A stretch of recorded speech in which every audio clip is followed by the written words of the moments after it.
Hi, thanks for watching. Okay, in this video, I want to talk about what a recovery program could look like for NPD. Okay, and I'm using this example, my own example, kind of loosely based on my experiences and observations with addictions recovery. Okay, now granted, I'm not saying I have the best program. Okay, so don't take it like that. This is just an example, kind of a specific example of just an idea. Okay, I'm sure and I hope and I wish that there could be something like addictions recovery for people with NPD. I don't think it could look like just Alcoholics Anonymous or like Narcotics Anonymous as it is today. I think it'd have to be a little bit designed. But I just want to share a little bit my own experience with a recovery program that has given me some measure of recovery, and I've actually been surprised by the recovery. Okay, and I can tell you that I was not, I don't think I was even the average NPD because I'm probably not the most narcissistic person in the whole world, but um, my particular personality disorders issues, I really was not able to keep a career and I wasn't able to keep a job. Okay, so maybe there's people that are more narcissistic, but in my case, I think the disabling parts of it were more serious than I think even for the average person. Because I know a lot of NPDs, they actually keep their jobs, so they don't lose too many jobs. In my case, I really had a lot of problems. The other problem is that I had a lot of problems dealing with people. And I think at least the recovery program that I have has at least helped me with that. Okay, so um, anyway, so what do I mean by a recovery program? Okay, basically, to me, and I may be even not buying, I might not be borrowing everything from addictions recovery. Okay, so I'm going to tell you what I think is a recovery program. A recovery program is basically just turning yourself over to something that's greater than yourself. Okay, just turning yourself over. Okay, because I think there's a lot of kind of almost like spiritual or there's something psychological very special about turning yourself over. Okay, because I think you start to see yourself in the third person when you turn yourself over. Okay, it's kind of like in the act of turning yourself over, you sort of see from above yourself. Okay, so it's almost like just by saying you're turning yourself over and by sort of actually turning yourself over, you sort of open up sort of like a third person, I guess, And I think we all know by now that there's lots of people inside of us, and there's probably a lot of dormant parts of us, maybe parts of us that we haven't even developed. So as we even just start to turn ourselves over, we start to see from above, let's say from the narrator's point of view, and that is a separation from the NPD part of us. Okay, and I guess I'm not going to pretend to understand all the psychology behind it, but I'm assuming that maybe in healthy people, okay, they already have kind of a healthy, developed, separate conscience that sort of watches their behavior, and it's probably more developed in some people. And I guess in this case, just by the act of turning over and knowing that you're turning yourself over and making that like a way of life, okay, you're actually starting to see yourself with a distance, And so, without even getting into what the program is, just turning yourself over to anything, okay, and it doesn't have to be anything special. Just turning yourself over that opens the third person kind of something new inside of yourself, kind of. And I think maybe what it's doing is it's kind of opening something that's either been dormant or just we just haven't developed, So that's the first step is the idea of turning over. Okay, and then you could ask, well, what is the scope? How much am I turning over? Okay, because you don't want to be too radical, and I really don't want to be radical. I'm not a religious person, and I'm not into anything too demanding. Okay, but I also know that, at least in my case, I know that a lot of things in my NPD self, the part of me that's NPD, there are a lot of things that will never work. Okay. For example, anger management, I cannot manage anger by myself. Okay. I have to turn myself over to something bigger than my natural self. Okay. Um, I would say, in my case, at least in the past, I couldn't trust myself to I don't know. I couldn't trust myself to really get along with people just on my own instincts. Okay. So anything that has to do with just getting along with people, I kind of have to turn myself over. Okay. And that is in any context. Okay. Any context of getting along with people. Okay. a subset of that, which is not a problem now because I've been married for a while. But like say getting to know girls or dealing with like people that I thought were attractive. It's just, but it could be also dealing with people that I thought were high status or whatever. So basically anything like that, those are areas where me myself, I don't even think to trust myself. Okay, so it's just like it just becomes a way of life that I am not going to just rely on my own guts, let's say.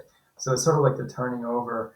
And then when you turn over, you're starting to see things from above, and then you're into what is my program? So it's more of an external kind of whatever. And a lot of people might say, well, that doesn't sound very authentic because you're not being yourself. But here's the thing: if you're actually going into the false self, okay, the problem with the false self is it gives off a different vibe. Okay, it gives off a different vibe to other people and to your own self. Because when you go into the false self, you're actually fooling yourself into thinking that's really you. Okay, whereas when you turn yourself over, there's sort of like a surrendering. Okay, where you're sort of admitting in the act that you are not such hot stuff. Okay, and that you're not going into any false self. You're actually humbly sort of turning yourself over to a method that you could never, to do things that you could never do yourself. Okay, so I think the vibe is totally different, and I don't think it comes across if you do it with the right intention. It doesn't come across as adopting a fake, like a false personality or misrepresenting yourself. Because I think people can kind of tell if you really earnestly are just turning yourself over. Okay, it is it's different from how narcissists talk about. Well, I got rid of my old self and I went into this other self, because there is something different about it. Because I guess in my case, I would say the whole thing, my whole personality, I'm just giving up.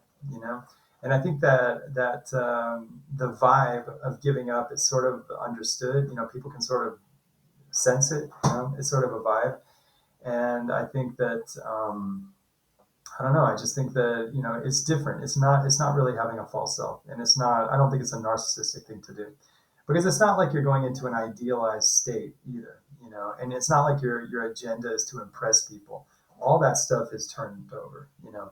So what are the things that I turn over? Like I said, I turned over the anger management, and I turned over getting along with people. Okay, those things are just turned over. Okay, so why is it also? What's another reason why this is not like say inauthentic, in an inauthentic procedure? Okay. Well, another reason why is that if you've had any like professional experience, okay, you'll notice, for example, let's say I have experience in aviation. Okay, so like say in aviation, would you think it's like say inauthentic for a couple of professional pilots who have more than 5,000 hours of flight time, that sitting in the front of a jet, that they would use checklists, okay, to fly the plane, knowing that each of those pilots could perfectly well fly the plane without a checklist. Okay, if you're a professional pilot, you could easily fly a jet without a checklist. Okay, but why do they use the checklist? Is that just being fake? Is there something inauthentic, something not to be respected? You know, or let's say if you are, let's say, a surgeon. Okay, I don't know. I guess a lot of surgeons do surgeries by memory, but they must have certain guidelines and certain procedures. And if that's not true, then change the analogy. Let's say running like a nuclear power plant. Or just whatever. There are jobs where you cannot responsibly handle. You can't professionally do what you're doing without a checklist. Okay. Now I work in legal analysis. So I do legal research. I write legal briefs. Okay. And when I do that work, I don't just rely on my instincts. I can't. I have to do the research. Okay. In other words, I have to look outside of myself to get a reliable answer. I can't just sit and smoke a pipe. You know. So why not look at it like say being like say a professional? It's like being a professional. If you have a difficult personality, okay, you can sort of turn your personality over and then take a professional approach, which is like a pilot. I'm going to have checklists. And it's not like you're gonna have a checklist to go to the bathroom or whatever, but like you're gonna have certain external sort of guidelines, okay, that you're just as a way of life, you're just gonna turn yourself over to them, okay. So how does that work? Let's say in the case of anger management, well, in the case of anger management, at least I have what I call the organic dialectic, which is basically just learning how to take on the taxation of the environment and to understand that that's good medicine. Just taking in the taxation of the environment and just all the dissonances and frustrations, and just believing that, just feeling however terrible I feel, that there's an organic metabolism, okay, that will just take care of it, and believing it, even though on the inside I would never believe that. So it's sort of adopting an unnatural belief system that's not inside of me. I don't have that belief system inside myself, okay, and then just submitting myself and sort of just delivering myself to that, turning myself over to that is like just like a way of life. So it's a very simple thing. It's not even a complex checklist. It's more like I just have a belief. It's not inside me. Okay, inside of me, you will not find this belief, but I have this belief that I've acquired, and the belief is basically that if I just take on the taxation of the environment, including frustrations, including things that don't make sense, including dissonances and everything else, if I just take it on and just feel bad, okay, that there will be an organic metabolization of those discomforts, and that metabolization will make me a better person. Okay, so again, you can't find that belief system inside of this. Okay, I turn myself over to it, and it's very simple. And it's so simple, and it doesn't involve a lot of steps. It's just very simple, and it helps me. You know, as far as getting along with other people, it's similar. Basically, when I'm around a lot of people, sometimes I get very eager. My problem is I get too eager. I just get too eager to participate in the conversation, or like to say the right opinion or whatever. And basically, it's the same thing as the anger management. I just turn myself over to just feeling uncomfortable, feeling that eagerness, feeling kind of antsy, and I just accept that there is, like, say, an organic metabolism, that you can feel uncomfortable, and that if you just let yourself feel uncomfortable, that will metabolize and make me a better person. Okay, so again, I can't find that inside myself, but when it comes to like dealing with people or making decisions around people or whatever, I just turn myself over to that, basically just feeling uncomfortable. And that kind of takes away with practice. That sort of takes away that kind of I tend to be like really impatient, and I tend to really trying to jump in, and I speak too much, and I'm just too aggressive, basically. So basically, it's just that. It's just very simple. It's just a turning myself over, and just a belief that blah blah blah, whatever my belief is, but it's something that is not inside this. You see what I mean? So basically, that's it. And also, over time, you start to reinforce the idea that this person is not reliable for managing anger or for really getting along with people. It's just, I may have some qualities, but don't look inside of this person for something about getting along with people. I'm not good at getting along with people, so I have to have that kind of program. So basically, yeah, that's what it means for me to have a program. It's just the turning over, okay. And I think in the process of turning over, I think we sort of open up sort of a third party, sort of a third person in us. And so I think slowly we're developing a little bit of a conscience. It's sort of as a way of life. And I think even over time, as we get that organic dialectic going, we start, let's say, processing more frustration and learning that makes us good. We sort of change our way of thinking so that we see discomforts as like a vitamin source. It's like a vitamin. And we know that it's good for us to metabolize uncomfortable things without having to act on them. And then when we do feel antsy, and when I do feel really impatient, I really turn myself over and just reinforce the cycle. So it's actually very simple. It's really, it's just simple, and it has to be simple, because we can't have a complicated set of steps if we're prone to losing our temper or to saying things we don't want to say. Okay. Now, does this mean that I'm kicking ass and I'm doing everything great? No, I have bad moments, but and I slip all the time. Okay, but my life is so much better than it used to be. Okay, and I think in a lot of ways I don't even think narcissistically anymore, because I'm so habituated to just kind of turning over and just having a different. I've adopted a different way of living.